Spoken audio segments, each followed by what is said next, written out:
Why are we afraid not to reply to an ex's message? A psychologist breaks the myths of relationships. Hi there! Today, let's talk about a stage I've discussed in earlier videos. A breakup has happened, some time has passed, and suddenly, the girl who 2 months ago wanted nothing to do with you sends you a simple, hey. She writes to you on her own. No one forced her, no gun to her head. Of course, men are shocked. It's working. You backed off, she regained her balance, and now she finds herself wanting to message you. And so she does. It almost feels supernatural. But understand this, simply backing off from someone who has decided to leave you is one of the most rational things you can do.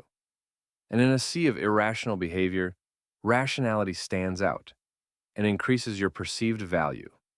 That's why after a period of repulsion, her urge to write to you makes perfect sense, as long as you acted the right way. Why do we feel the urge to reply? And how do we resist it? If you follow my channel, you already know. Don't reply to the first message. It's weak and doesn't carry any real intention. But why is it so hard to resist replying? In fact, 30% of people usually give in and start talking again. That urge comes from our own inner neediness. No matter how well you hide it behind illusions, that's what it is. Nothing but emotional dependence can drive you to chase after someone who betrayed the relationship. In this context, yes, your ex-girlfriend betrayed you and the relationship. What do our illusions tell us? She wrote because she feels guilty and wants to fix things, but doesn't know how. But think, if that were true, she would say so. You underestimate her. If she truly realized she needed you urgently, she would gladly tell you. She'd say she's rethought everything and now realizes she loves you. That's not what's happening here. So stop telling yourself it is. Her message should just be one link in a long chain of actions. You see the message and think, okay, things are moving. My value is rising. Let it keep rising. Then you go back to living your life. If you have a life, of course. If you don't, then the message turns into a whole drama, and you feel you must respond. But if your attention is elsewhere, both you and she will feel her value to you dropping, while your value to her rises. She's not a goddess. She has her own illusions that shape her behavior. She saw you as needy, weak, not a man, and now realizes she may have been wrong. Suddenly, she sees that you do have willpower, goals, and don't even seem eager to talk to her. And what happens then? She becomes fully aware of the damage she caused, and she's now ready to take steps to repair it. That won't even hurt her pride. What would hurt her pride is if she destroyed the relationship, tried to fix it, and ended up being humiliated.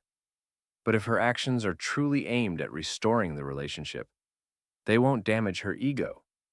This is for those who say, she's too proud. She's proud only when she can afford to be. That's when you're still dependent on her, when she knows she's your master. That's the role she plays. And in that role, she stays proud. But what if she forgets me? What if this is my last chance to fix everything? Don't think for a second that you can restore everything on your own. You can't. You never could. The only person who can truly restore a broken relationship is the one who broke it. When she broke it off, she placed you in a position of neediness. From that position, all you can do is look up to her. You even help her maintain this imbalance by chasing her, by investing in her emotionally. Don't think you can change anything while remaining needy. To get results, you must change your position, change yourself, and stop acting that way. Then, and only then, she might come back to you. All the tools you need are on this channel. Watch the videos and leave a comment if you're unsure what to do next to avoid making mistakes. If you've been dating her for, say, 3 years, don't think she'll forget you in 2 weeks. First, she forgets all the negativity. Then she starts feeling nostalgic and remembering the good moments. Only after years does she slowly begin to forget you, and even then, the process is very slow. When should you respond? Actually, I'd rather say when not to respond.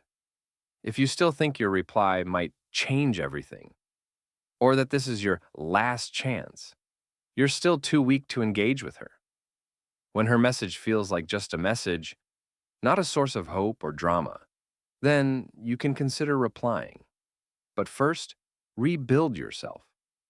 Only then should you think about restoring lost resources like the girl. That's how it works. There is no other way.